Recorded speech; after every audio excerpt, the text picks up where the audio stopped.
Hello everyone, welcome back. कैसे हैं आप लोग? आशा करते हैं आप लोग बहुत अच्छे होंगे।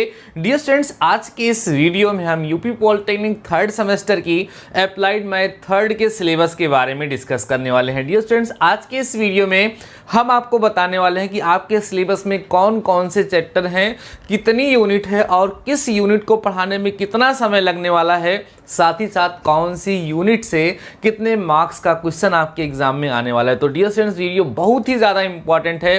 कंप्लीट वीडियो को देखिएगा और कंप्लीट सिलेबस को समझ लीजिएगा, जिससे नेक्स्ट लेक्चर में हम अपने सिलेबस पे आगे की तरफ बढ़ सकें और अच्छे से उसको समझ सकें, अच्छे से उसकी पढ़ाई हम लोग कर सकें। डियर स्टूडेंट्स, वीडियो स्टार्ट करने से पहले मैं आप लोगों से रिक्वेस्ट करना चाहूँगा कि मैं अप्लाइड मैथ थर्ड की शुरुआत करने चल रहा हूँ, तो इसमें आप लोगों के सपोर्ट और प्यार की बहुत ही ज़्यादा आवश्यकता है। इसलिए आप लोग फटाफट से पहले वीडियो को लाइक करके अपने दोस्तों के साथ शेयर कर दीजिए, फिर हम वीडियो में आगे की तरफ बढ़ते हैं। Dear students, applied math third का जो सिलेबस है वो अप्लाइड मैथ फर्स्ट और सेकंड की तुलना में काफ़ी ज़्यादा लेंदी है और साथ ही साथ ये थोड़ा सा टफ भी है। मैं आपको डरा नहीं रहा हूँ, मैं आपको सजेस्ट कर रहा हूँ, मैं आप लोगों को ये बताना चाहता हूँ कि फर्स्ट सेमेस्टर और सेकंड सेमेस्टर की तरह आप थोड़ी सी लापरवाही करेंगे तो ये आपको समझ में नहीं आएगी। इसलिए आप लोगों को रेगुलर क्लास अटेंड करना है और खूब ध्यान से टॉपिक को समझते हुए चलना है, क्योंकि यहाँ पर जो सिलेबस है वो इंटर से आगे के लेवल का है। अभी तक जो सिलेबस आप लोग पढ़ रहे थे उसमें मैक्सिमम चीज़ें इंटर की ही थी। जो आप लोगों ने इंटरमीडिएट में पढ़ा था, बहुत सारे बच्चे इंटर करके आए थे, उन्होंने उसको पढ़ा था, इसलिए उनको वो आसान लग रहा था। लेकिन अब जो पढ़ेंगे वो आपके लिए बिल्कुल नया होगा। कोई स्टूडेंट अगर बीएससी वगैरह किया है तो हो सकता है उसको थोड़ा सा इजी लग जाए। वैसे मैक्सिमम स्टूडेंट्स हमारे हाई स्कूल और इंटर पास करके ही पॉलिटेक्निक कर रहे हैं, इसलिए आप लोगों के लिए बहुत ही ज़्यादा इंपॉर्टेंट हो जाता है और समझने का विषय हो जाता है। आइए डियर स्टूडेंट्स, पहले आपके सिलेबस के बारे में हम यहाँ पर डिस्कस करते हैं, फिर और भी चीज़ें और भी बातें आप लोगों के साथ डिस्कस करेंगे। डियर स्टूडेंट्स, आप देखेंगे यहाँ पर हमने लिखा है अप्लाइड मैथ थर्ड, इसमें है डिस्ट्रीब्यूशन ऑफ मार्क्स।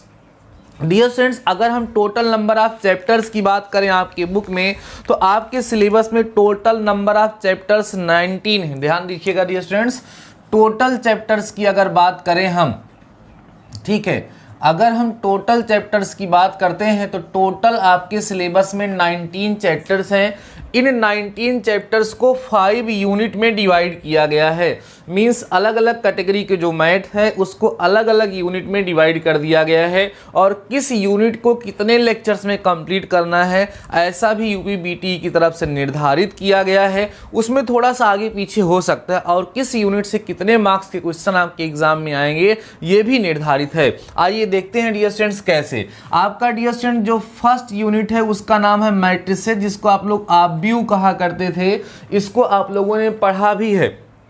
इसमें आपको टोटल 16 पीरियड्स अलॉट होंगे और इससे आपके एग्जाम में 24 मार्क्स के क्वेश्चन आएंगे। ये आपकी पहली यूनिट है। अब ये जो मैट्रिसेस आपका चैप्टर है, इसमें डियर स्टूडेंट्स आपकी बुक में 3 चैप्टर्स दिए गए हैं। एक चैप्टर का नाम है आव्यूहों का बीजगणित व्युत्क्रम, जिसको हम बोलेंगे अलजेब्रा ऑफ मैट्रिसेस, और इनवर्स प्रारंभिक पंक्ति स्तंभ रूपांतर, जिसको बोलेंगे एलिमेंट्री रो कॉलम ऑपरेशन, आव्यूहों के प्रकार, आइगन मान तथा कैले हैमिल्टन प्रमेय, टाइप्स ऑफ मैट्रिसेस, आइन वैल्यूज एंड कैले हैमिल्टन थ्योरम।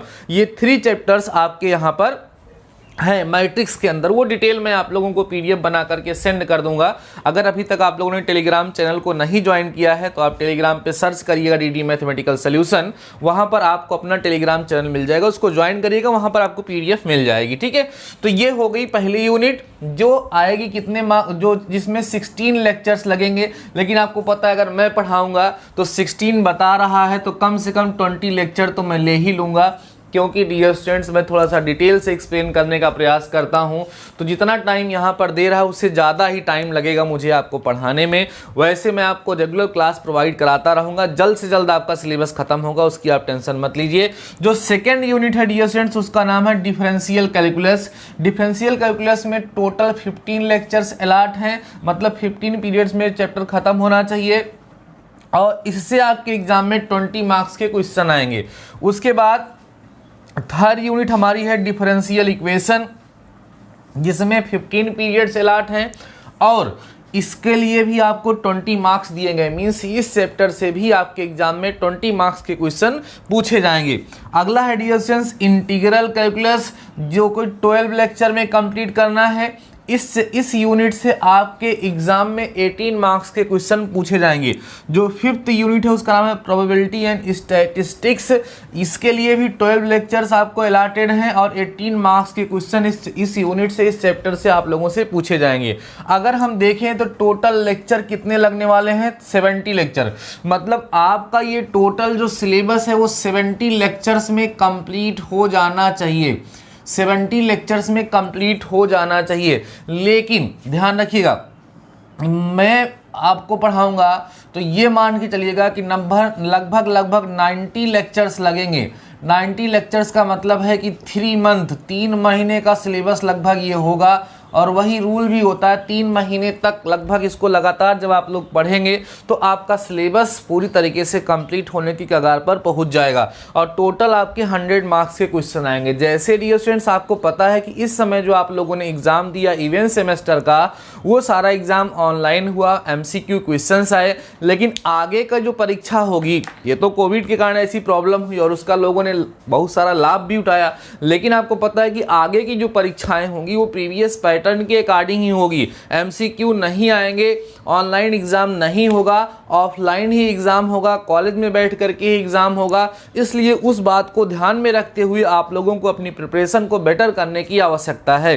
तो ये था डियर स्टूडेंट्स आपके अप्लाइड मैथ थर्ड का सिलेबस। आशा करते हैं कि आपको काफी अच्छे से समझ में आ चुका होगा। Matrices, differential calculus, integral differential equation, integral calculus, probability and statistics, यही इतनी चीजें आपको पढ़नी है।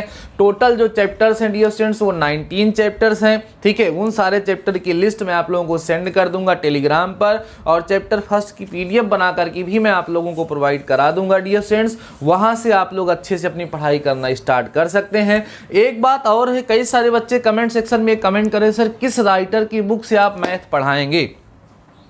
तो डियर स्टूडेंट्स मैं हर एक राइटर की बुक से क्वेश्चन सॉल्व कराऊंगा। जो भी क्वेश्चंस होंगे एक टाइप के उनको डिस्कस कर दूंगा। किसी पर्टिकुलर बुक के बारे में चर्चा करने पर क्या होगा कि समस्या होगी, कहीं किसी के यहाँ दूसरी राइटर चल रही है, किसी के यहाँ दूसरी राइटर चल रही है, या आप एक बार मुझे कमेंट सेक्शन में बताइएगा कि आपके यहाँ किस राइटर की बुक चलने वाली है। अगर मेजॉरिटी में कोई पर्टिकुलर बुक आ रही होगी तो मैं उसी को लेकर के आप लोगों को पढ़ाना स्टार्ट कर दूंगा। लेकिन अगर वहाँ पर विसंगतियाँ होंगी कि उनके यहाँ कुछ चल रहा है, उनके यहाँ कुछ चल रहा है, उनके यहाँ कुछ चल रहा है, तो उस सिचुएशन में मुझे अपने अकॉर्डिंग सोचना पड़ेगा। तो कमेंट सेक्शन में आप जरूर बताइएगा कि आप किस बुक से पढ़ना चाहते हैं या आपके कॉलेज में किस बुक से पढ़ाने के लिए कहा जा रहा है। ठीक है डियर स्टूडेंट्स, आशा करते हैं सारे टॉपिक्स आपके क्लियर हो गए होंगे। अगर सारे टॉपिक्स आपको क्लियर हो गए हैं और आप मेरे साथ अपनी प्रिपरेशन करना चाहते हैं तो कमेंट सेक्शन में मुझे कमेंट करके जरूर बताइएगा। और वीडियो पसंद आया है डियर स्टूडेंट्स तो अपने दोस्तों के साथ शेयर करके मेरी हेल्प जरूर करिएगा। बाकी डियर स्टूडेंट्स आज के इस वीडियो में बस इतना ही। मिलते हैं नेक्स्ट वीडियो के साथ, नेक्स्ट लेक्चर के साथ। तब तक लिए शानदार रहिए और पढ़ते रहिए।